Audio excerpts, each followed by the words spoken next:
Sveiki, dėkoju už kvietimą. Jaučiuosi šiek tiek nedrąsiai dėstytojo apsuptyje, nes esu praktikė. Ir pasidalinsiu, ką skaitau, ką matau ir iš tikrųjų, ką pastebiu. Labai įdomus simpoziumas, dalyvauju valandą ir iš kiekvieno pranešėjo išsinešu jau savo arba pasitvirtinimą to, ką aš jaučiu ir matau, arba klausimą, kaip štai Aidui, tai koks antrasis turas bus prezidento rinkimų, tyčia nepasakėte. Tai pono Šumino skaidrė parodė tą patį, ką atliepčiau į pono Kontrimo žodžius, kad mano pajautimas sakydavo jau keletą metų, kad žiniasklaida yra gerokai nuosaikesnė nei socialiniai tinklai ir jūs tai patvirtinote iš tikrųjų, nes mes, kaip jūs pono Kontrimui sakot, konfliktas. Dabar konfliktas jau nebėra tas, ir aš net nustebau pozityv, kad yra žinučių, kas yra pozityv, mane iškart sudomino, nes žiniasklaida iš principo, bent jau portalas, kuriame aš dirbu, bet manau, kad ir kiti, mes labai siekiame dviejų pusių standarto laikymosi. O idealiu atveju, kaip jau mus mokė, nematau nei vieno savo dėstytojo, bet turbūt jie mane girdė, ne, kad idealiu atveju dar ir trečiasis turėtų būti. Ir žiniasklaida to iš tiesų primiktinai laikosi. Ką tai jai duoda? Ogi duoda tai, kad ji netokia atraktyvi iš karto. Nes socialiniai tinklai gerokai atraktyvesni, jie iškart pasako, kas yra teisus, o kas yra ne. Ir čia yra iš tikrųjų simpoziumas labai įdomus tuo, kad mes visi sukamės tame pačiame lauke ir tose pačiose temose. Kodėl aš pasirinkau tokią pranešimo temą? Dėl to, kad nes natūraliai politika ir žiniasklaida yra tarsi antagonizmas, ne? Žurnalistai privalo ir kritikuoja politikus. Viena vertus. Kita vertus, žiniasklaida ir politinė sistema yra du svarbus demokratijos ramščiai, kad mes arba susisiekiantys indai, kaip be pavadinsime, mes vieni be kitų negalim, tuo požiūriu, kad demokratija neveiktų. Jeigu nebūtų demokratiškos politinės sistemos, tai greičiausiai sunkiai egzistuotų ir demokratiška žiniasklaida. Ne? Ir iš vienos pusės, ir iš kitos pusės. Taigi, kaip tai susiję su pasitikėjimu, aš pasistengsiu atsakyti savo pranešime, kuris grinai iš mano tokių, to, ką aš pastebiu iš savo kasdieninio gyvenimo, žurnalistikoje jau dirbu keliolika metų ir kad pokytis yra akivaizdus, aš galiu pasakyti iš to, kad aš prieš 18 metų stojau žurnalistiką ir tai buvo prestižinė profesija, buvo kosminiai konkursai ir kosminė atranka, turbūt visi tai žinote, kad buvo 1 į 10, man atrodo, į vieną vietą 10 ir ten va tokios komisijos sėdėdavo ir tikrai ten patekdavo tik tai 10-tukininkai. O dabar jūs žinote patys, kokia yra situacija su šita profesija ir kai tu pasakai, kad esi žurnalistas, tai dar nebūtinai, laimė, kad tavęs neiškolė, gal taip pasakyčiau, ne? Tai kasgi atsitiko ir aš kasdien apie tai galvoju, nes man yra labai įdomu dėl to, kad pati žiniasklaidos aplinka yra pagerėjusi. Mes kaip žurnalistai dabar esame gerokai laisvesni. Žiniasklaida yra geriau ir kokybiškiau reguliuojama, mano akimis. Žiniasklaidos atskaitomybė yra didesnė negu buvo tada. Pagal žiniasklaidos laisvės indeksą mes esame aukštai. Bet pasitikėjimas krenta. Su kuo tai susiję ir kur čia, kaip Auksė sakė, tai kur yra priežastys? Mes visi kalbame apie pasiekmes, bet mes neatkrapštame, kur yra priežastis. Ir man šita tema labai yra iš tikrųjų įdomi. Čia aš neatsakysiu šitą klausimą, tik paliesiu turbūt irgi probrekšmiais, nes turiu nuojautą, kad tai susiję su požiūriu į politiką irgi, su požiūriu bendrai į mūsų gyvenimą, į mūsų valdyseną šalies.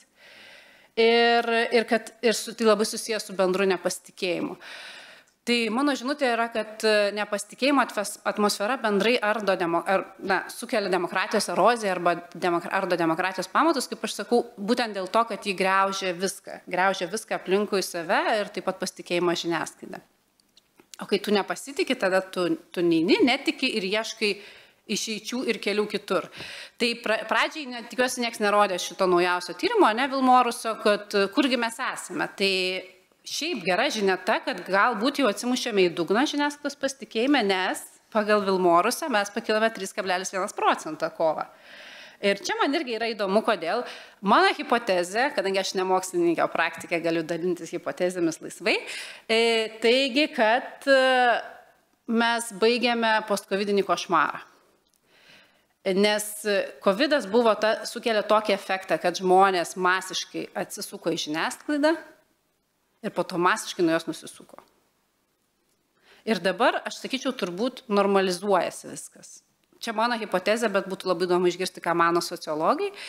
Ir tai va, kitas dalykas, kad mes esame labai panašiame lygyje su vakarų demokratijomis. Tai mes per tuos nepriklausomybės metus, kai buvome nepriklausomybės pradžioje labai aukštame lygyje, tiesiog riedėjome nuo kalno.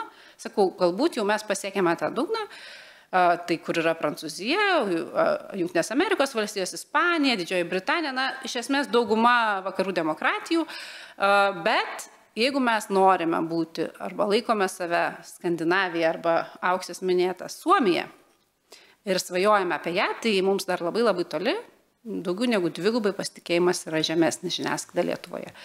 Tuo pačiu, kadangi mano tema yra kaip susijusi pasitikėjimas politika ir žiniasklaida, tuo pačiu pasitikėjimas politikais ir dauguma sprendimų priėmėjų, išskyrus prezidentūrą, yra tragiškas. Partijos minusinis, tai yra tik 7% visuomenės, Seimo minusinis 10%, vyriausybės 17%. Tai čia klausimas yra retorinis visiems mums. Kai žmonės taip baisiai nepasitikė tais, kuriuos išrenka, ar jie gali pasitikėti tais, kurie apie juos rašo? Nu čia toks šiaip. Aš nežinau atsakymų, man įdomu. O buvo kalbėta ne kartą, kad žurnalistai labai plačiai dengia politiką, ne?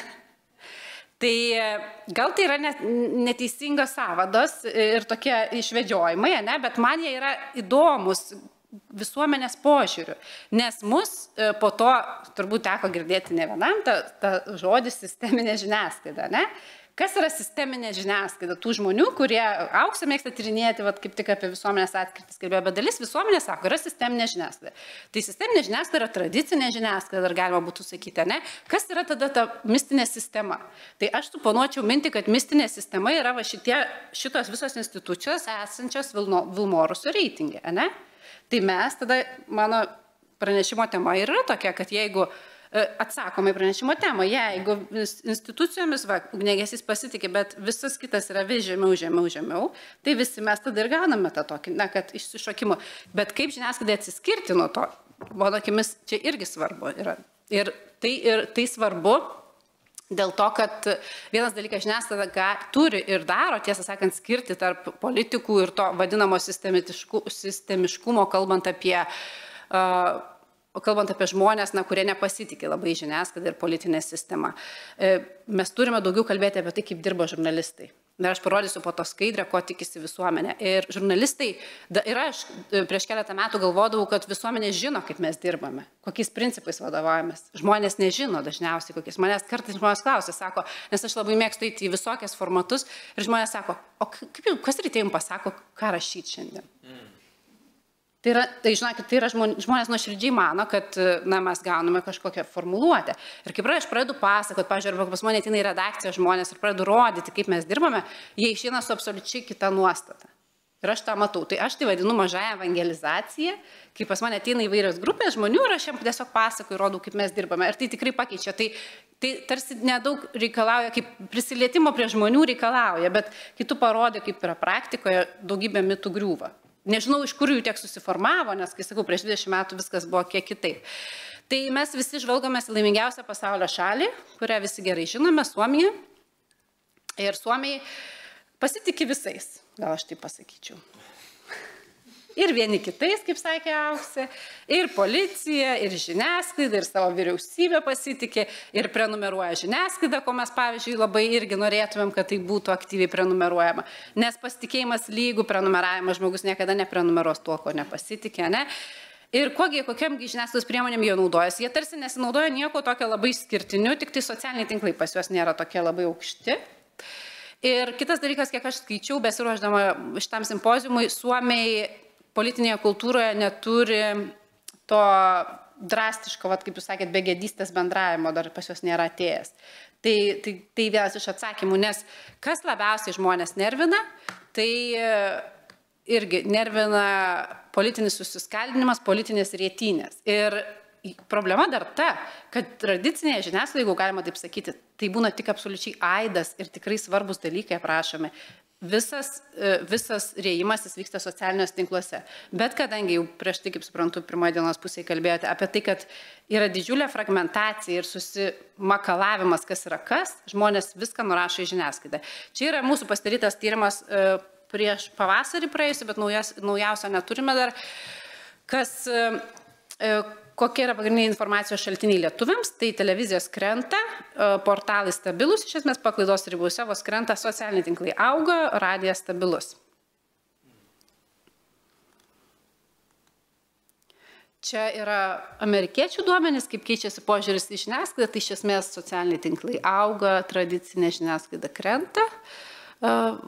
Amerikoje situacija apskritai yra labai prasta su požiūriu į žiniasklaidą ir visuomenės ką tiesą prasta, panašiai kaip Lietuvoje pagal pasitikėjimą, tik tai visuomenės susiskaldimas dar didesnis. Ir kaip keičiasi tas požiūris į žiniasklaidą, aš šiek tiek užsiminiau, kad jis keičiasi į blogąją pusę. Klausimas, kada bus tas pasiektas taškas, kada jis nebeblogės. Viliuosi, kad galbūt jau prie jo priartėjome. Problema yra tokia, kad yra per didelis informacijos antplūdis, visokios informacijos, nebėra aiškios skirties, kas yra žiniasklaida, kas nėra žiniasklaida. Žmonės, naudodami socialiniais tinklais, gana aktyviai pasiduoda į algoritmus spąstus ir tada jie yra nunaviguojami į uždarus burbulus, iš kurių nebeišnaviguoja ir galvoja, kad tie, kurie yra jo burbulė ir yra tie, taip galvoja visi. Ir yra efektas, pavyzdžiui, irgi ypač jaunose auditorijose atėjus, sako, kodėl jūs apie tos, nesakys kokią nors tokią žodžią, bet kodėl jūs apie tos žmonės rašote Delfyje? Sakau, tai mūsų visuomenės dalis, tai visi, mes turim, sakau, nuomonių pluralizmas, mes kaip žiniasklaida keliame savo tikslą turėti nuomonį, jie mane žiūri kaip į labai tokį keistai kalbantį žmogų, o kam reikia apie neteisingus žmonės rašyti, sako. Jie ten kitokius vartoja žodžius, bet, nes žmonės atpranta, ir mano akimis tai labai didelė problema, atpranta nuo galvojančių kitaip. Tiesiog tai yra atpratimas, nes tu jų nebematai, dabar technologijos tau leidžia nebematyti, nes mes visi vaikštom užsidėję ausinukus, klausom, ką norim, skaitom, ką norim, mes galim su save taip kalibruoti, kad mes nesutiktumėm tų, kurių nenorime sutikti. O žiniasklaida yra ta vieta, kur, Delfi pavyzdžiui, kur tu atsitrenksi į kitaip galvojant iš karto.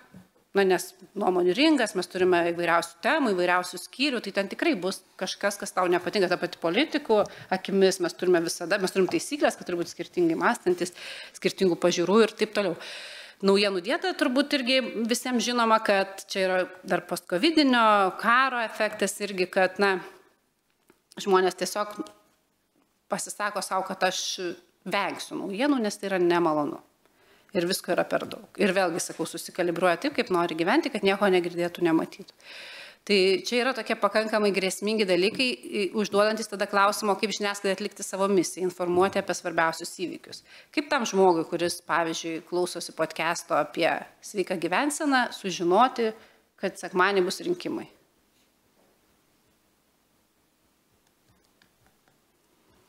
Tai vat.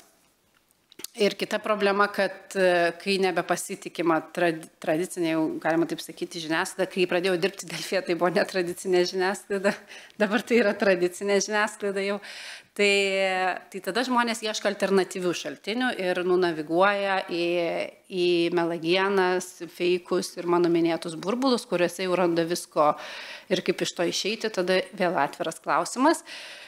Bet kitas dalykas, ką daryti žiniasklaidai, kad situacija neblogėtų ir kad susigrąžintų, atkurtų žmonių pasitikėjimą. Aplinka nėra patogi, dėl to, kad vyksta visuotinė viso pasaulio platformizacija. Tai vadinamoji dabar ekonominis efektas, ekonomikos platformizacija, tai jis vyksta visur. Tarkime, Amazonas knygynus baigia nužudyti, naujienas žmonės vartoja per socialinius tinklus, lygiai taip pat žiniasklaida kokybiška, profesionali žiniasklaida konkuruoja su apskritai visais turinio kūrėjais socialiniuose tinkluose, tai nuo X1 asmens iki tyčinių propagandistų profesionaliai dirbančių. Mes esame viename dabar įstatyti viename lauke ir kas kaip mokas, tas taip šoka. Problema ta, kad mes, kaip ir sakiau, man tai netrodo problema, bet socialiniam tinklam ir pasiekiamumui gali būti problema, kad mes tai turime taisyklės, įstatymus, etikos kodeksus, kaip turime dirbti, visi kiti šokėjai ir dainininkai tokių dalykų neturi ir taip gali labai patogiai ir greitai patraukti dėmesį, kas buvo sakyta ankstesniuose pranešimuose apie emocijas ir jų svarbą algoritmui ir visuomenės patraukimui. Bet aš laikysiuosi iki galo kaip žurnalistė ir laikysiuosi principo, kad dviejų pusių principas yra labai svarbus ir radau tai patvirtinantį tyrimą Amerikoje darytą 22 berods metais. Ko nori visuomenė? Tai visuomenė nori, kad žurnalistai išklausytų dvi pusės. O dalis žurnalistų ir ypač jaunesnės kartos pagal tyrimą ne visada mano, kad yra verta kalbinti dvi pusės. Tai aš manau, kad ir tai yra, mano akimis ir mano nuomonė, tai yra socialinių tinklų įtaka, nes žmonės priprato prie lengvų atsakymų sudėtingus klausimus, kai labai aiškiai pasakoma, kas yra blogas, kas yra geras, arba tu su manim, arba prieš mane. Ir tie vadinamieji Auksės minėti magnetai traukia į save, bet jie traukia su labai aiškiom žinutėm. Tai viskas yra gerai, jeigu tai yra bendraminčių būrelis ten sodininkystės klausimais, bet atsiranda visai kiti aspektai, kai tai yra, tarkim, politinių pažiūrų temos arba valdysenos, požiūris į valstybę ir taip toliau. Tai manau, kad tradicinė žiniasklaida, kurioje aš dirbu, ir toliau privalo pabrėžtinai laikytis dviejų pusių principo, daugiau kalbėti apie tai, ką jį daro, kodėl daro, kaip dirba ir kuo ji yra svarbi. Ir manau, kad be pasitikėjimo bendro kūrimo visuomenėje, be bendro siekio gerinti visuomenės nuomonę apie skirtingas institucijas, tas viena žiniasklaida neištems, nors ir pagal OECD duomenės žiniasklaida vis tiek yra aukščiau už visus kitas institucijas, bet viena neištems, nes vis tiek mes esame vieni su kitais susiję, norime to ar nenorime, tuo požiūriu, kad mes turime kritikuoti ir atlikti tos sarginio šuns funkciją ir rodyti tas problemas, kurios vyksta politikoje. Bet jeigu visuomenė labai nepasitikė, pavyzdžiui, politinėmis partijomis, o partijos nueina socialinius tinklus ir, kaip čia nekartą buvo minėta, elgiasi radikaliai bjauriai ir komunikuoja labai atžagariai, tai net nepatenka į žiniasklaidą dažnu atveju. Tai tiesiog taip ir lieka tose burbuluose, kur net mes nepajaučiame, kas atsitiko ir kodėl. Tai turi būti vis tiek visuotinis bendras tikslas pasitikėjimo atkūrimas, nes nepasitikėjimo atmosferoje laimės tie, kurie mums nieko gero nelinki. Tai ačiū uždėmesi.